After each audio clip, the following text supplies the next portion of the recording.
xogaha iyo wararka hadda aan ka helayno qaybo ka mid ah gobolka Sanaag ayaa waxay tilmaamayaan in ciidamadii ugu cuslaa oo ka tirsan beesha Warsangeli ay goordhow ka baxeen saldhigyo waaweyn oo ay ku lahaayeen gudaha magaalada Cerigabo oo ka tirsan gobolka Sanaag ilaa 4 saldhig oo ku yaala banaanka iyo gudaha magaalada Cerigabo ayay iskaga baxeen ciidanka beelweynta Warsangeli waxaana xogaha iyo macluumaadka aan helayno ay tilmaamayaan in ciidankaasi ay u jihaysteen deegaano ay ka mid yihiin baran dhahar iyo ceelbuug oo maalmahan dhaqdhaqaaq ciidan ay ka wadeen ciidanka maamulka Puntland ma waxa laga cabsi qabaa inay isku dhacaan beelweynta Warsangeli ciidamadooda iyo sidoo kale ciidanka dawlad goboleedka Puntland laba sargaal oo ka tirsan ciidanka beelweynta Warsangeli oo aan goordhow la hadlay isla markaana aan damcay inaan wax ka weydiiyo xogta wararka la xiriira dhaqdhaqaaqyada halka ka socda waxay ii sheegeen in ay difaacanayaan deegaanadooda sargaal aan la hadlay wuxuu yiri aad baan uga xunnahay duqeyntii uu Siciid Cabdullaahi Dani ku dilay caaqilkii Bahma Jeerteen caaqil Cumar Cabdullaahi hadda ka yeelimayno in xabad ciidanka BMBF ay dadka iyaga u adeegsadaan annaguna xabad ayaan ku ridaynaa oo labadayadu waan wada dhimanaynaa ama si sharaf leh ayaan dhulkeena u difaacanaynaa asgariga sidaas ii sheegay wuxuu ku sugnaa jiida magaalada Cerigabo xilligaas ayuuna magaalada ka baxayay markaad fiirisid xaaladaha ugu dambeeyay iyo dhaqdhaqaaqyada halkaasi ka socda Puntland dhaqdhaqaaqay wado Warsangeligu dhaqdhaqaaqay wadaan saacadba saacada ka dambaysa qarka ayay isku saaran yihiin inay xabadu bilaabato ciidankii ugu cuslaa taariikhda inta la xasuusto oo gaadiid dagaal askar hubaysan qoryaha durundooriga u dhaca ayaa waxay ka dhaqaaqeen 4 saldhig oo ku yaala magaalada Cerigabo saldhigyadaasi haddaba waxaan ogaanay in ciidamo kale lagu bedelay ciidanka halkaasi ka baxay waa ay ka qatarsan yihiin way ka hubbadan yihiin wayna ka dagaalsan yihiin ama way ka dagaal badan yihiin ciidamada halkan looga tagay ciidankaas waxaa la sheegay in marka ay tagaan ceelbuug ama ay tagaan baran ama ay tagaan dhahar ama ay tagaan xiingalool in ciidanka Puntland ay is arkayaan sababtoo ah 4 maalmood ka hor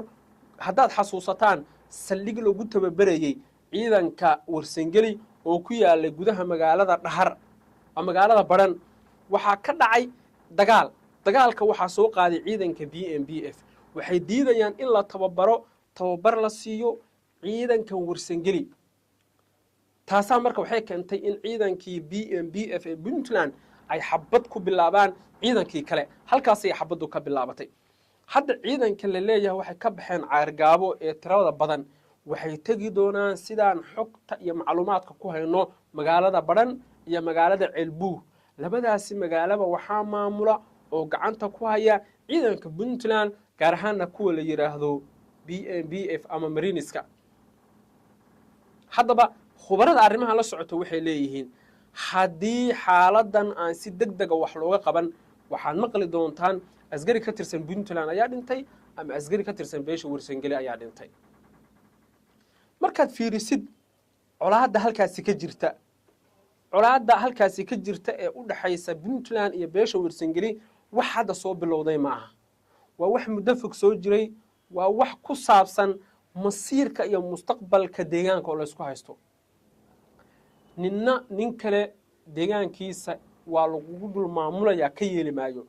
beesha dhulbahanta ayaa beesha reesha Isxaaq waxay ka diideen laascaanayd ku dul maamulaynaa wata ogeedeen laascaano wixii ka dhacay sidii la yeelay ciidankii Somaliland igana qora maalmaha ka mid ah waxaad maqli doontaan dagaal qaraar wuxuu ka dhacay Cerigabo oo u dhaxeeya Warsangeliga iyo Puntland ciidamo Puntland ayaa la qabtay gacanta lagu dhigay taariikhdaasna haddaan wada noolnahay waan isla arki doonaa hadda waxaa jirta aragtiyo kala duwan oo ay soo jeediyeen odayaal dhaqameed dhinaca ka soo jeeda Puntland iyo kuwa ka soo jeeda Warsangeli horta ninkii guud ee Warsangeli ugu sareeyay ee odayga ahaa Suldaan Siciid Suldaan Cabdisalaan Maxamed Siciidani buu u qoor dhiibtay taas cid walba way ogtahay waxaa jira marka odayaal cuqaal garaado nabadoono ogaasyo salaadiin ku sugan magaalada Cerigabo magaalada ceelbuug magaalada baran magaalada dhahar waa odayaashii guurtida ahaa ee hoos tagi jiray Suldaan Cabdisalaan suldaan siciid suldaan cabdisalaan xogta aan helnay haddaba waxay tilmaamaysaa in suldaanka lagu yiri laba mid soo gal inaad arrimahan socda in maamulka waqooyi bari iyo warsangeli isku biiraan inaad isha ka daawatid oo waxba ka oran oo warbaahin la hadlin in arrimahan socda aad isha ka fiirisid oo aad waxba ka hadlin iyo inaad dadkaaga ku soo biirtid oo aad ka mid noqotid suldaan cabdisalaan waxaan ogaanay inuu yiri anigu banaankaygaan ka ahay bari baan ka ahay waxa socda waa uu diiday dhismihii maamulka waqooyi bari wax walba oo wada dhalasho iyo is-ixtiraam lagu dhammayn lahaa suldaan siciid waa uu diiday xaajadu marka waxay tagtay in la yidhaahdo suldaan siciid bannaanka ka istaag arrimahan socda isha ka daawo haddaba xogta aan hadda helayno ayaa waxay tilmaamaysaa in 48 saac lasoo dhaafay uu suldaan siciid si hoose ula hadlay garaadada isaga ku shaqaynaysay